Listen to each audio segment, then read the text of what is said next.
Hey Faust, today we're going to talk about changing global trends in crop and livestock production. What drives differing trends? Things like region, where you're at, could cause different struggles. Like out in the Midwest, there's more places to sell things. West Coast, there's not as many. Your resources change in different areas. Like in the South, there's a lot of rain, where on the West Coast, there's not a whole lot of rain. Wealth is a big factor. Wealth is going to make things a lot easier. Production and money flow and paying off bills will be a lot easier. Transportation's another big one. Not everybody has a diesel pickup to haul a heifer or haul cows, so that could change things in population, what you have to sell to, and some other things are ecosystem, trade, and soil type. Livestock production. What are the current issues? Decrease in red meat consumption.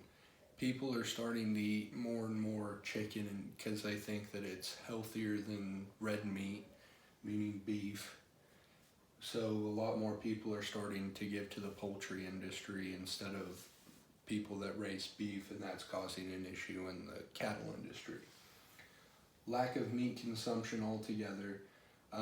More and more people are starting to go vegetarian and vegan, which obviously doesn't help out any industry that involves livestock.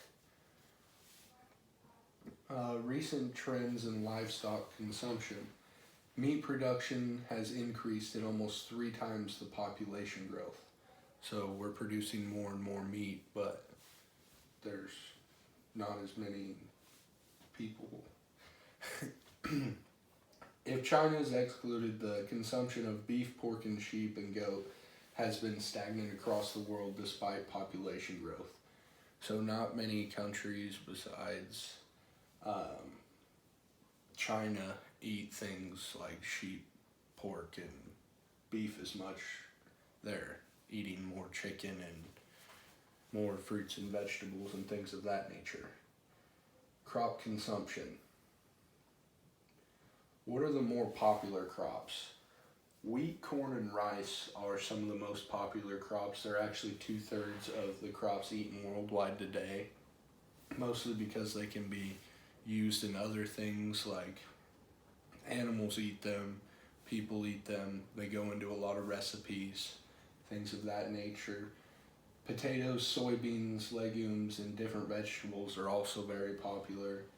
Once again, people eat them, different animals eat them, that sort of thing. Popular crops in poor countries. Pulse crops like dry peas, beans, lentils, chickpeas. The benefits of these is they are edible, harvested as a dry seed, less manual labor, and less money to grow. So it's more beneficial just because it's so much easier for those smaller countries that don't have the capability and technology to grow crops like we do in the United States. Popular crops for more developed countries: wheat, rice, rye, corn, and millet. They're used widely for manufacturing and food products, more money, but more versatile. So even though they cost more for us, they're more beneficial to us because we can use them in so many more things. Like I said, livestock feeds and things of that nature. Why are pulse crops popular? Widely popular in West Africa, a less developed country that needs an easier way to produce food. Cheaper because they're so much lower input. It doesn't take as much to grow them, doesn't take as much to harvest them, doesn't take near as much to feed people either. Increased at a higher rate than population growth over the last 14 years. What to expect in the future? Gas emission regulations, new development in breeding, health, and feeding, a struggle for natural resources like land and water, and decrease in meat consumption.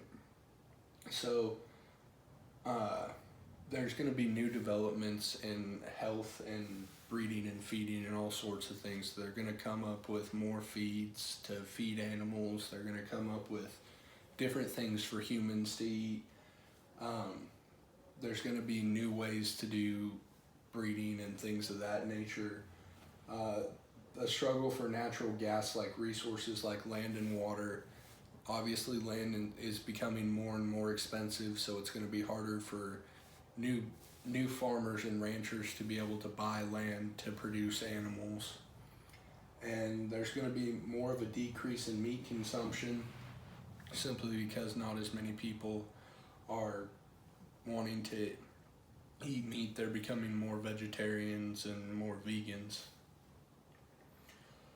In conclusion, as the population grows and the change of meat and grains consumed changes, farmers will have to adapt to meet the needs of new consumption expectations. So as the world changes and more new things are coming up that people think are healthier or new ways to eat, farmers are going to have to adapt to figure out a way of life and a way of making sure that their farms are still able to grow for the things we need. Thank you.